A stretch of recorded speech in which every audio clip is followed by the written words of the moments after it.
Kenaro menganggukkan kepala menjawab pamit prajuritnya. Kemudian duduk di sebuah lincak sambil menikmati makanan yang dikirim oleh juru masak atas perintah Ken Dedes. Dalam hati Kenaro terbersit rasa senang, bukan karena masakan. Senangnya hati Kenaro karena yang mengirim masakan adalah Ken Dedes. Maka sambil makan, angan-angannya menjulang menggapai awan. Tinggi jauh melebihi puncak Semeru. Dan angan-angan itu luasnya melebihi samudra raya. Namun saat kesadarannya kembali wajar, maka yang ada hanyalah rasa rendah diri. Kerendahan tak akan mampu menggapai sesuatu yang di atas. Karena itu ia telah menyusun cara. Sebuah cara yang bagi orang lain adalah rencana gila yang tidak bisa dinalar. Akan tetapi bagi Kenaro, semua akan ditempuh apapun taruhannya. Berbekal tekad dan niat yang membaca, maka keberhasilan sangatlah mungkin untuk diraih. Teringat saran dari Kebo Ijo, ia lalu teringat kepada saudara angkatnya yang bernama Panji Kucang, anak Ki Bango Samparan. Panji Kucang ini konon mengenal banyak empu yang memiliki kemampuan membuat pusaka-pusaka sakti. Kepadanya lah Kenaro berharap bisa dikenalkan dengan seorang empu yang sakti, yang mampu membuat keris linuih dan juga dahsyat. Rasanya ia ingin segera pulang ke Karuman, bertemu dengan saudara angkatnya, dan memulai langkah untuk mewujudkan impian. Mimpi duduk di singgasana Tumapel sebagai Akuwu. Demi semua angan-angan itu, Kenaro harus menjalankan rencananya mulai sekarang, menghimpun kekuatan. Caranya menebar pengaruh di kalangan prajurit abdi dalam dengan bersikap semanak, sabar, tegas, sehingga akan menimbulkan simpati prajurit bawahannya. Jika semua sudah bersimpati, maka akan muncul rasa setia kawan yang tinggi. Dan dari kesetia kawanan itu pasti tumbuh rasa sabela pati, sabela mukti. Tak akan rela bila ada teman yang disakiti.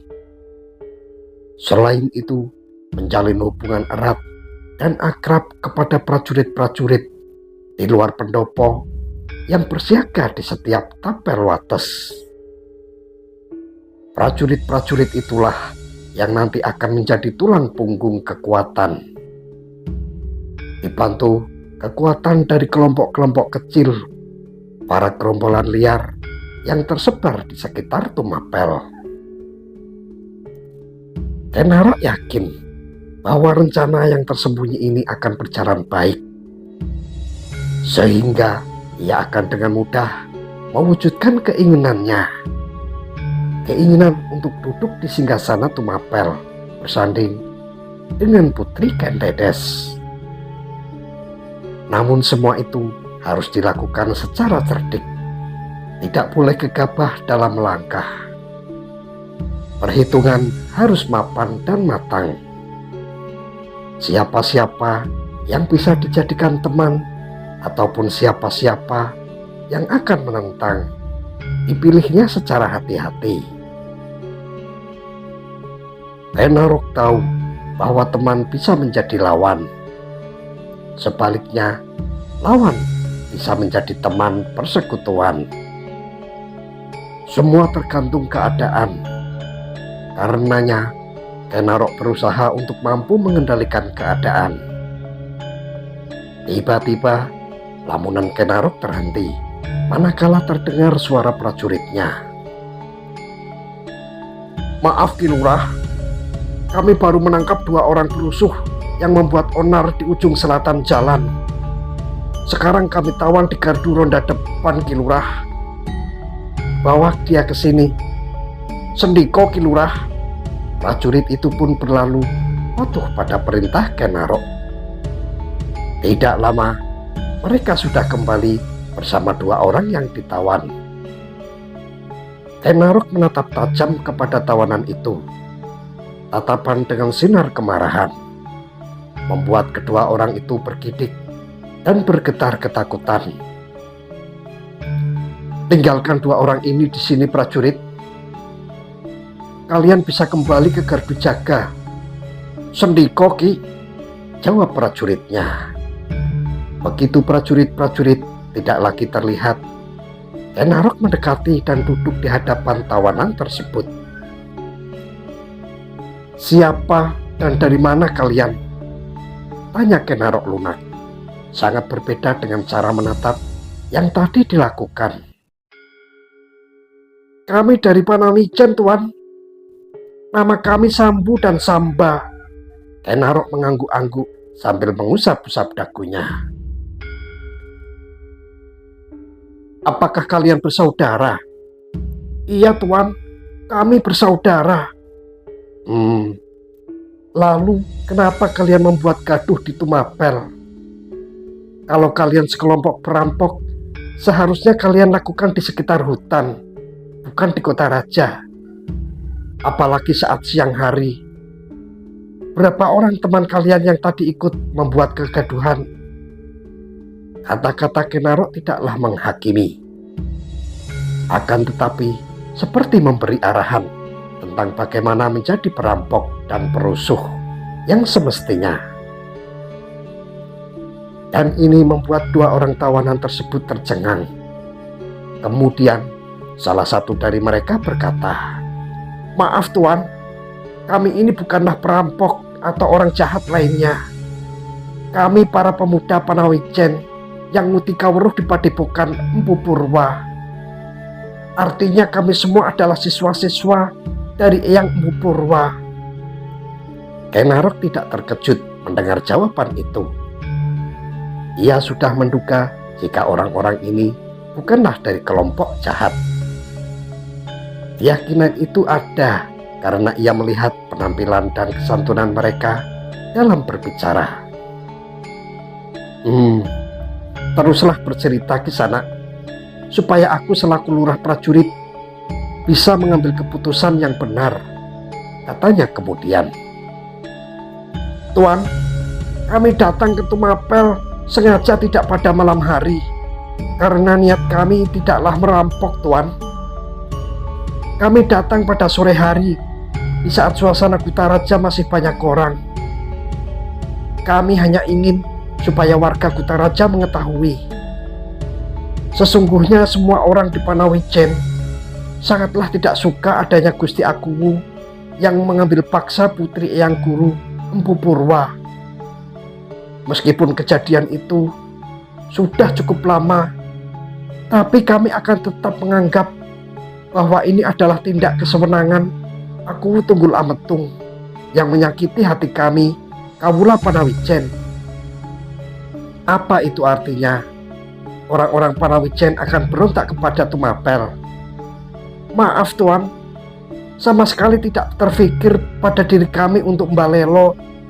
Kami orang-orang Panawijen sangat mencintai bumi Tumapel.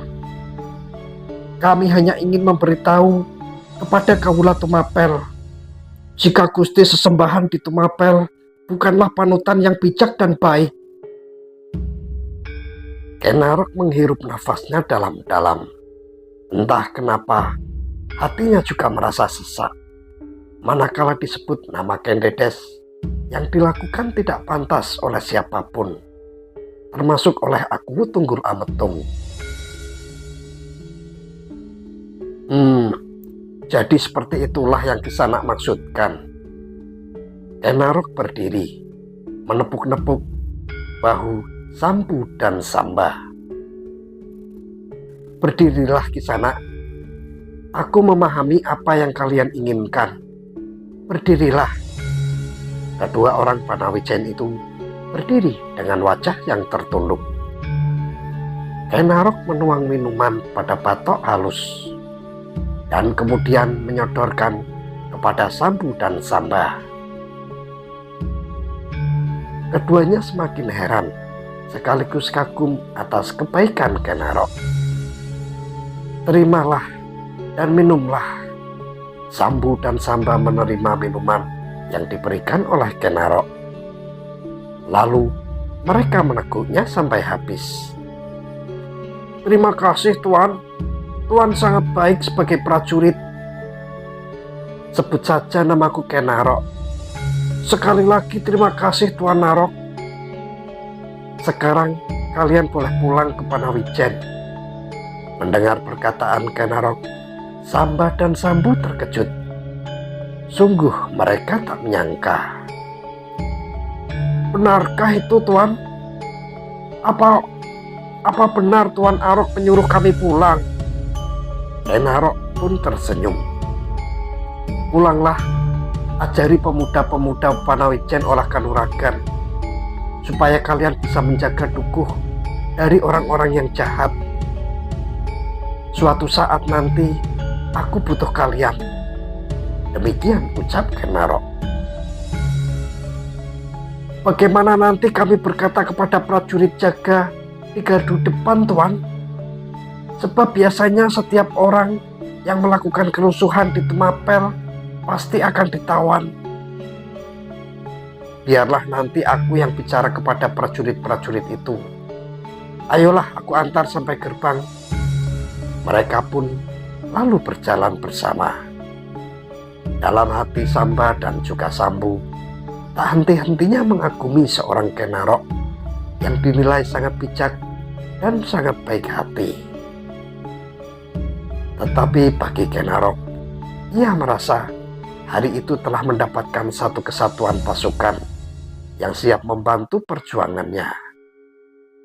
Begitu sampai di gardu gerbang pendopo, para prajurit bawahannya pun nampak terheran ketika melihat Ken Arok melepas tekan tawanan. Namun, sebelum para prajurit bertanya, Ken Arok mendahului berbicara. "Setelah ini, kumpulkan teman-teman prajurit yang lain. Ada yang perlu aku sampaikan kepada kalian." Mau tidak mau, prajurit bawahan hanya bisa menjawab, "Sendika Ki Lurah, segera kami laksanakan perintah Ki Lurah." Tidak berselang lama, seluruh prajurit abdi dalam telah berkumpul. Mereka mendengarkan dengan penuh perhatian apa kata Ken Arok tentang tawanan yang dilepas begitu saja, tanpa menunggu kedatangan Aku Tunggul Ametung. "Saya tahu apa yang kalian pikirkan. Kalian pasti heran dengan tindakan saya yang melepas kedua tawanan itu tanpa disowankan terlebih dahulu kepada Gusti Akuwu. Saudaraku para prajurit abdi dalam, dengar dan pikirkan." Ken Arok diam sesaat. Pandangannya menatap setiap wajah prajurit dengan sangat dalam. Seakan ia ingin tahu seberapa patuh prajurit-prajurit itu kepadanya. Setelah meratakan tatapan matanya, barulah ia berkata, "Bagi seorang popo, anak perempuan ibarat bunga yang harus dijaga keindahannya. Sampai tiba saat diberikan kepada pemetik dengan cara yang terhormat. Sebab hal itu akan menjadikan suatu kebanggaan para orang tua. Kemudian bagi seorang suami, perempuan yang dipilih sebagai istri diharapkan mampu memberi dukungan atas apapun yang dilakukan suami selama dalam paugeran yang benar. Begitu sangat berartinya perempuan dalam peran penyeimbang sekaligus penopang kehidupan para lelaki. Kemudian, seandainya ini terjadi kepada kalian, anak perempuan atau bahkan istri kalian dibawa lari seorang laki-laki tanpa sepengetahuan kalian, apa yang kalian lakukan? Jawablah." Ken Arok kembali diam. menunggu reaksi dari para prajurit-prajuritnya. Tentu kami akan sangat marah, Ki Lurah. Akan kami bela dan pertahankan dengan taruhan nyawa, jawab seorang prajurit dengan lantang. Setuju, iya Ki Lurah. Lebih baik mati berkalang tanah daripada harga diri sebagai lelaki diinjak-injak oleh orang lain. Itu akan lebih mulia, sahut prajurit yang lain. Dan Ki Narok cepat menimpali dengan kata-kata. Demikian juga yang dirasa oleh Empu Purwa dan orang-orang Panawijen. Amarahnya terhadap junjungan kita, Gusti Tunggul Ametung, akan selalu membekas sampai kapanpun. Karena itulah kenapa saya melepas 2 tawanan tadi. Sebab mereka bertindak atas nama harga diri dan wibawa seorang empu, juga para lelaki Panawijen. Semua prajurit terkesiap mendengar Ki Narok berbicara tentang Panawijen. Mereka lalu menghubungkan peristiwa yang terjadi di waktu dulu, saat mereka mengawal Aku Tunggul Ametung datang ke Panawijen dan membawa paksa Kendedes tanpa sepengetahuan Empu Purwa. Masih juga teringat dengan jelas wajah-wajah ketakutan para penduduk Panawijen ketika mereka diancam oleh Sang Aku Tunggul Ametung. Suasana sepi itu dibiarkan oleh Ki Narok agar para prajurit yang ada hanyut terbawa pikiran dan lamunannya masing-masing. Sampai ada satu prajurit bertanya, "Lalu kami harus bagaimana, Ki Lurah?" Ki Narok menatap prajurit yang bertanya sambil berkata, "Sebagai prajurit Tumapel, kita akan tetap setia kepada Tumapel. Satu muk batuk, senyari bumi. Kita pertahankan tanah ini dari siapapun yang berniat mengganggu Tumapel. Tapi sebagai kesatria, kita juga harus siaga membela kebenaran, mencegah kemurkaan yang berlaku sewenang-wenang. Dan untuk perkara ini, biarlah nanti saya yang akan menyampaikan kepada Ki Lurah Linggarjuda. Dan saya jugalah yang akan bertanggung jawab pada Gusti Aku Tunggul Ametung." Para prajurit tertunduk, hening tanpa ada suara. Dalam pikiran mereka masih bergayut berbagai lamunan. "Sekarang kalian bisa membubarkan diri. Hari sudah menjelang sore, sebentar lagi waktunya pergantian tugas ronda. Silahkan." Mendengar Ki Narok berkata seperti itu, serentak para prajurit lalu membubarkan diri setelah lebih dahulu memberi hormat kepada Ki Narok. Lurah Tamtama abdi dalem. Langit di sebelah barat nampak memerah.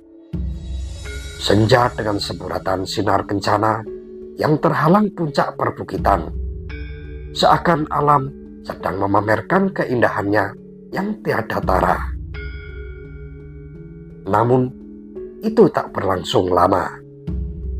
Mentari semakin tenggelam, sinar senja kian meredup, hingga akhirnya kegelapan malam mulai merambah tanah yang semakin gelap tatkala daun pepohonan besar ikut serta menghalangi cahaya bulan. Di dalam bilik Tamtama, Ki Narok merebahkan diri. Senyumnya tersungging manakala mengingat kejadian-kejadian sehari tadi.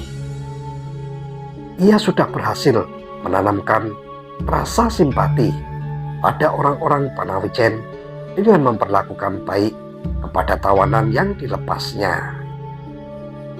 Di sisi lain, ia juga sudah sedikit menancapkan pengaruh di kalangan prajurit dengan mengungkit peristiwa Panawijen, di mana waktu itu Tunggul Ametung secara sewenang-wenang membawa Kendedes tanpa palilah Empu Purwa, sehingga membuat Empu Purwa menjadi marah Beberapa hari kemudian, setelah aku tiba kembali di Tumapel, di pendopo sedang berlangsung paseban. Selain Linggaryuda, Kempu Ijo, Kenarok juga turut berkumpul semua Demang di bawah kuasa Tumapel. Tunggul Ametung sengaja mengumpulkan para Demang untuk menanyakan upeti yang semakin berkurang dalam setiap penyerahannya. Mohon ampun Gusti Agung, bukan maksud kami para Demang untuk mengurangi pajak serta upeti, tapi hanya ini yang mampu kami serahkan. Apa sebabnya yang menjadikan begitu Ki Demang? Mohon maaf kalau kami salah Gusti. Akhir-akhir ini di semua kademangan sering didatangi perampok yang merampas milik para penduduk desa. Sedangkan kami tak mampu mencegah dan melawan, karena memang kami tidak mempunyai kekuatan. Benar apa yang disampaikan oleh Ki Demang Langlang Gusti.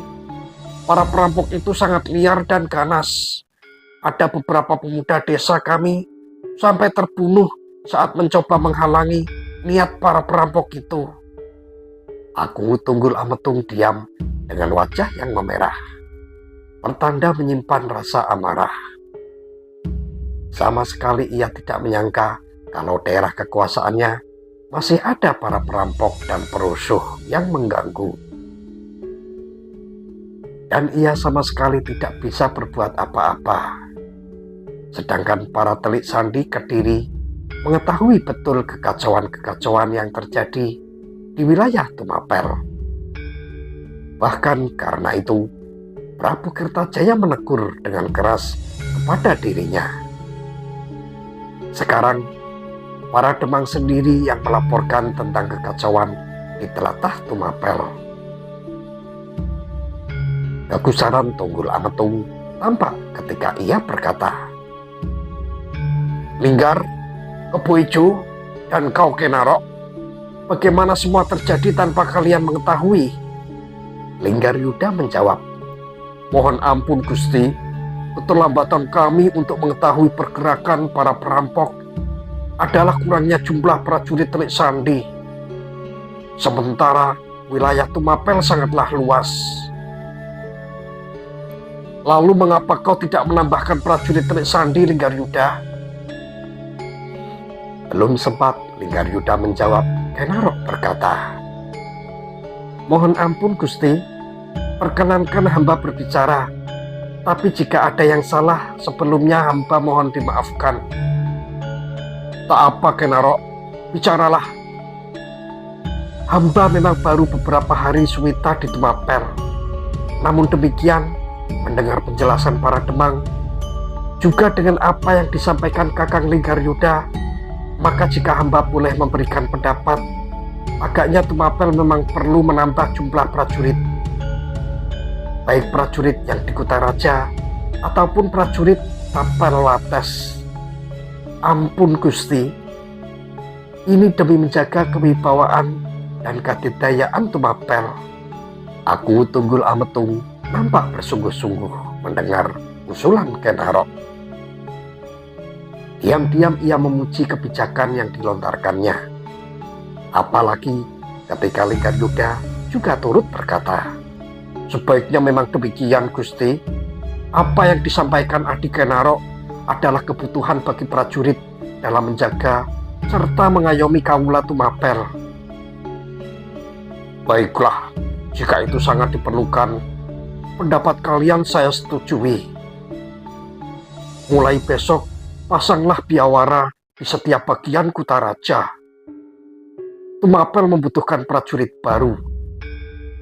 Dan untuk para Demang, bawalah berita ini ke tempat kalian masing-masing. Umumkan kepada pemuda-pemuda yang ingin mengabdikan diri sebagai prajurit. Tumapel membutuhkannya. Serentak semua Demang menjawab, kesinggihan Gusti Agung, kami akan melaksanakan. Terima kasih. Sekarang kalian bisa bubar dan pulang. Namun terlebih dulu, silahkan kalian menuju Puri Bujana untuk Gembul Bujana, Handrawina bersama seluruh Demang dan prajurit Tumapel. Sendika Gusti, hamba semua mohon pamit. Paseban itu pun selesai. Para demang berjalan berkelompok menuju ke Puri Bujana. Begitupun prajurit Tumapel yang ada. Semua berbaur menjadi satu, berbicara sambil bercanda ringan, sambil menceritakan keadaan masing-masing kademangan.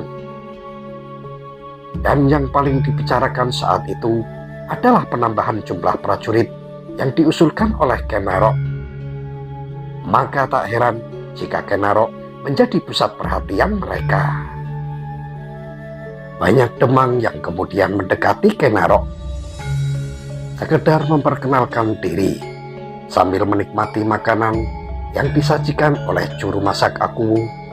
Mereka terlihat bercakap-cakap dengan akrab.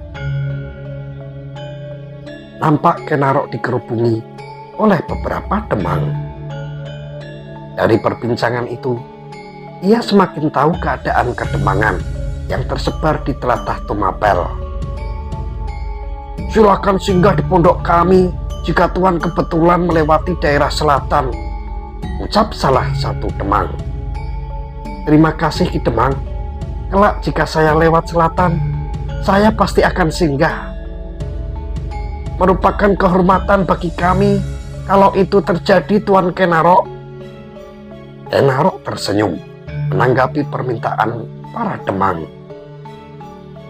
Ia tahu bahwa besar harapan mereka tertuju kepadanya. Karena itu, dalam setiap perkataan, ia selalu membesarkan hati para demang. Dari arah pintu masuk Puri, terlihat Linggaryuda berjalan menghampiri dirinya. Setelah dekat, dengan setengah berbisik, ia berbicara kepada Ken Arok. Gusti Akuwu meminta kita berdua menghadap Dimas. Ada hal yang perlu dibicarakan secara khusus. Apakah Kakang mengetahui tentang apa? Tidak, Dimas. Gusti Akuwu hanya meminta kita menghadap di Puri Perigitan. Baiklah, Kakang. Apakah sekarang kita ke sana? Ayolah. Mereka berdua lalu bergegas meninggalkan Puri Bujana. Dan setelah berpamitan kepada semua para demang, langkah Ken Arok bersama Linggaryuda menuju Puri Perigitan menghadap Akuwu. Mendekatlah kalian. Demikian sambut Tunggul Ametung saat melihat kedatangan mereka. Sendika Gusti. Begitu selesai dengan tata cara unggah-ungguh, Linggaryuda pun lalu berkata, apakah ada perintah yang harus kami laksanakan, Gusti? Tidak untuk saat ini, Linggar.